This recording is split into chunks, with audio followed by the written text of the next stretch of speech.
ขึ้นจุดแดงยังไปช่วยหน่อยแล้วเดี๋ยว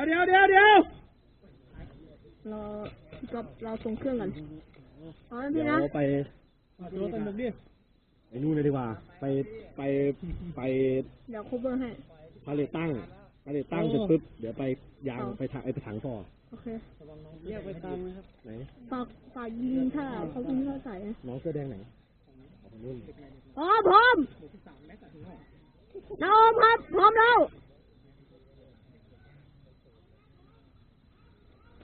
เอาตาย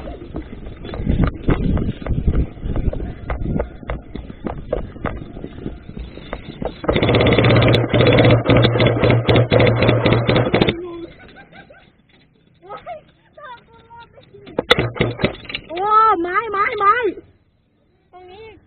เฮ้ยหัวกระโหลกกระท่อมมีไหมกระท่อมบ้าเหรอเขาจะเข้าได้ไงโอ้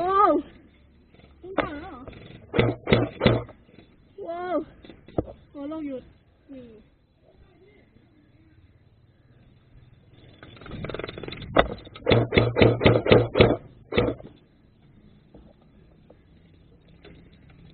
ลงฝั่งนี้ด้วยดูไปต้องยิงสู้กับตรงนี้ดิอย่าเลยไม่น่ารอด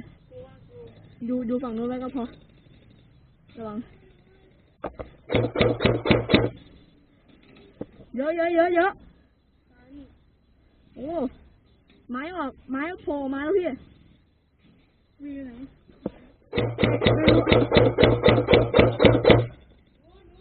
โอเคโทษ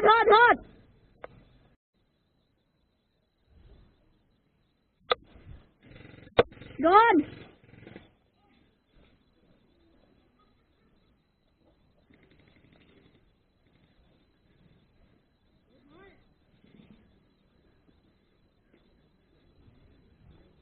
28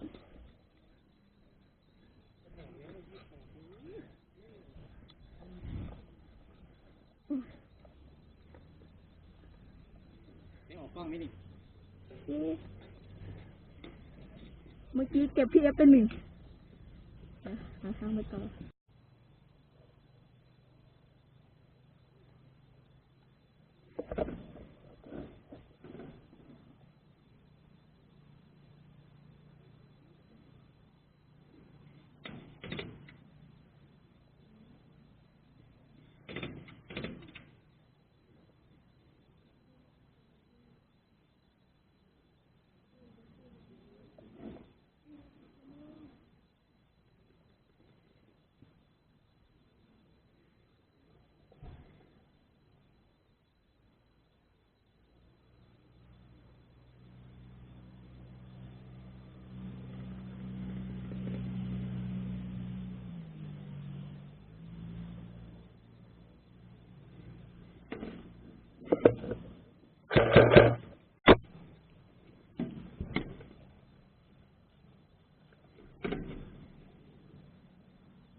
อะไร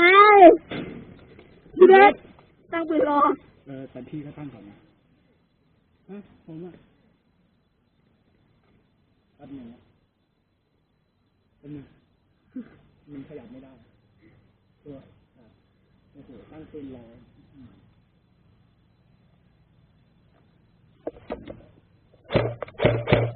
เอาได้